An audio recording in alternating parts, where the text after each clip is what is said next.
Hello বন্ধুরা, life of বকুলের আবার একটা নতুন পর্বে তোমাদের সবাইকে ওয়েলকাম। আশা করি সবাই ভালো আছো, সুস্থ আছো আর খুব সাবধানে আছো, তাই তো? তো শুরুতেই দেখাচ্ছি তোমাদেরকে আমি আজকে একটা ছোট্ট হাঁড়ির মধ্যে ভাত করা। তো সকালবেলায় শুরু ভাত করা কেন দেখাচ্ছি, অবশ্যই একটা কারণ আছে, তোমরা চলো দেখতে পাবে কি করব আজকে আমি এই ভাতটা দিয়ে। তো শুরুতেই আমি নিলাম গোবিন্দভোগের এই 4 চামচ মতন চালটা দিয়ে ভাত বানাবো। আর ভাতটা দিয়েই হবে আজকে আমার হেয়ার স্পা, মানে হেয়ার স্পা করার জন্যে যেটা দরকার সেটাই আজকে আমি বানাবো এখন। তো চালটা শুরুতেই দেখো আমি খুব ভালো করে ধুয়ে নিচ্ছি।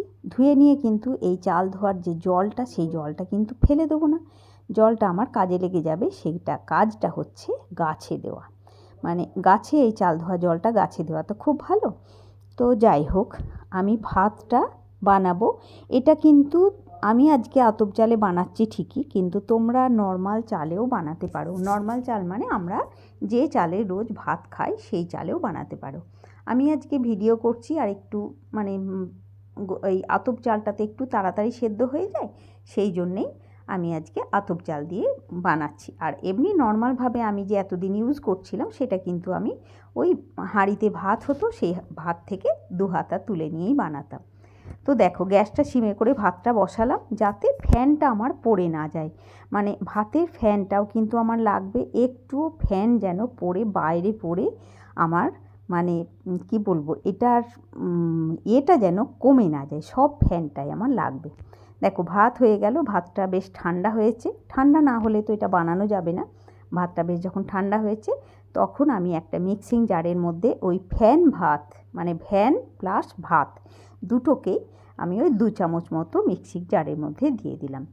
আর এটা দিয়েই আমি আজকে আমার চুলের মানে হেয়ার কেয়ারের একটা স্পা করার জন্যে একটা শ্যাম্পু বানাবো। তোমাদেরকে আমি পুরোটা দেখাচ্ছি। আর দেখো এই যে ভাত, মানে কোরিয়ানদের ভাত তো স্কিন বলো হেয়ার কেয়ার বলো সব কিছুতে কিন্তু কোরিয়ানরা ভাত ইউজ করে।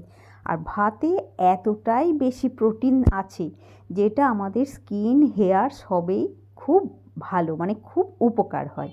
সেই জন্যেই ভাত দিয়ে করা সব জিনিস এত ভালো হয়। মানে স্কিন কেয়ারে তো আমরা সব সময় জানি ভাত বা ভাতের চাল সব, মানে ভাত বা চাল ধোয়া জল বা ভাতের ফ্যান। তো যাই হোক দেখো ভাতটাকে তো আমি মিক্সিতে পেস্ট করে নিয়ে এলাম, নিয়ে তার মধ্যে দিচ্ছি 2 চামচ নারকোল তেল। নারকোল তেল মানে আমার বাড়িতে যে নারকোল তেল আছে সেই নারকোল তেলই আমি ভাতের মধ্যে দিলাম। তোমাদের বাড়িতেও যে নারকোল তেল থাকবে সেই নারকোল তেলই দেবে। আর তার মধ্যে দেবো 2 চামচ অ্যালোভেরা জেল। অ্যালোভেরা জেলটাও যার বাড়িতে যে অ্যালোভেরা জেল থাকবে সে সেটাই দেবে। তবে আমি এটা কয়েকদিন তো থাকবে আমার, ওই জন্য আমি গাছের অ্যালোভেরা জেলটা দিইনি, কেনা অ্যালোভেরা জেলটাই ইউজ করলাম। তো 2 চামচ দিলাম অ্যালোভেরা জেল, 2 চামচ নারকোল তেল, 2 চামচ অ্যালোভেরা জেল আর বড় চামচের 2 চামচ ভাত দিয়েছি, মানে ফ্যান ভাত। আর এর মধ্যে দেবো 2টো ভিটামিন ই ক্যাপসুল। মানে তোমাদের কারোর যদি চুল খুব ড্রাই হয় সে ভিটামিন ই ক্যাপসুলটা 3টে দিতে পারো, না হলে মোটামুটি 2টো ভিটামিন ই ক্যাপসুল দিলেই মানে যথেষ্ট আর কি। আর ভাতের মধ্যে তো প্রোটিন তো প্রচুর আছে, মানে আরেকটা কী জানো তো, ভাতের মধ্যে অ্যামাইনো অ্যাসিড বলে একটা জিনিস থাকে, মানে একটা অ্যাসিড থাকে যেটা আমাদের চুলের কি বলবো মানে চুলের সব সময় চুলের যত্নের মানে চুলের ভালো করে। অ্যামাইনো অ্যাসিডটা সমস্ত শ্যাম্পুতেও থাকে অ্যামাইনো অ্যাসিড, কিন্তু সেটাতে খুব কম পরিমাণে থাকে। কিন্তু ভাতের মধ্যে এত বেশি পরিমাণে অ্যামাইনো অ্যাসিড থাকে যেটা আমাদের চুলে শুধু চুলটাকে নরম আর শাইন রাখে তা নয়, চুলটাকে এক্সট্রা কেয়ার করে, মানে চুলটাকে তোমার বৃদ্ধিতেও সাহায্য করবে, চুলটা বাড়তেও সাহায্য করবে, লম্বা হতেও সাহায্য করবে ভাত। আর তাছাড়া ভাতের মধ্যে তো আরও আছেই ভিটামিন বি, সি, ই, এগুলো তো ভাতের মধ্যে সব সময় থাকে।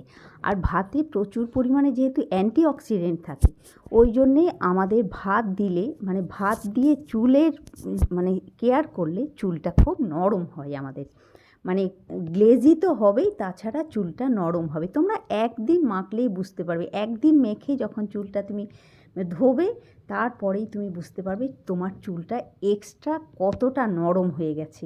মানে এই যে শীতকালে এখন যে চুল আমাদের একটু খড়খড়ে হয়ে যাচ্ছে, মানে তোমরা সপ্তাহে 2 দিন লাগাও, প্রচুর উপকার, মানে খুব উপকার পাবে। তো এর মধ্যে দেখো আমি এবারে শ্যাম্পু মেশাবো, আর শ্যাম্পুও আমার বাড়িতে যে শ্যাম্পুটা ছিল সেই শ্যাম্পুটাই মেশালাম। তোমাদেরও বাড়িতে যে শ্যাম্পুটা থাকবে সেই শ্যাম্পুটাই মেশাবে, কোনো স্পেশাল শ্যাম্পু এতে কিন্তু আলাদা করে ইউজ করতে হবে না। তো যেগুলো মেশালাম সেগুলো হচ্ছে নারকোল তেল, aloe vera gel, vitamin E capsule আর শ্যাম্পু।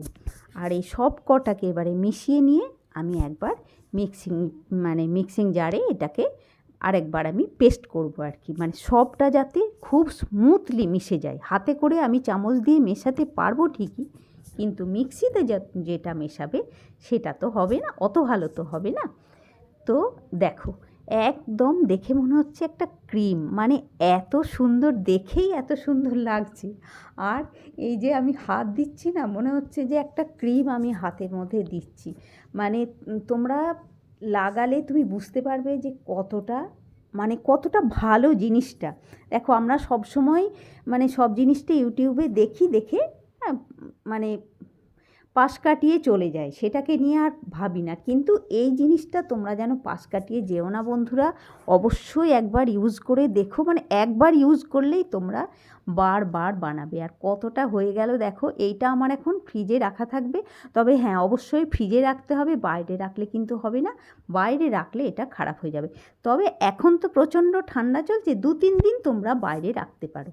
মানে এই যে আজকে বানালাম, আজকের দিনটা আমার বাইরেই থাকবে, আমি কালকে পুরোটা এটা মাথায় মাখবো, মেখে তারপরে এটাকে আবার 2-3 দিন পরে যখন তো আমি এটাকে ইউজ করব, তখন ফ্রিজে ভরে দেবো আর কি। তো ঠিক আছে বন্ধুরা, ছোট্ট করে আজকে একটা ভিডিও দিলাম তোমাদেরকে। আর ছোট্ট হলেও কিন্তু এই ভিডিওটা খুবই ভালো, তোমরা অবশ্যই ইউজ করে দেখো। আজকের মতন টাটা বন্ধুরা, নেক্সট ব্লগে অবশ্যই তোমাদের সাথে দেখা হচ্ছে। আর তখন আবার একটা নতুন কিছুর ভিডিও আমি নিয়ে আসবো। আর এই ভিডিওটা দেখে তোমরা পাশ কাটিয়ে চলে যাও না, অবশ্যই বানাবে। আজকের মতন টাটা, নেক্সট ব্লগে তোমাদের সাথে আবার দেখা হচ্ছে। সবাইকে অনেক অনেক ভালোবাসা দিয়ে আজকের মতন টাটা বন্ধুরা।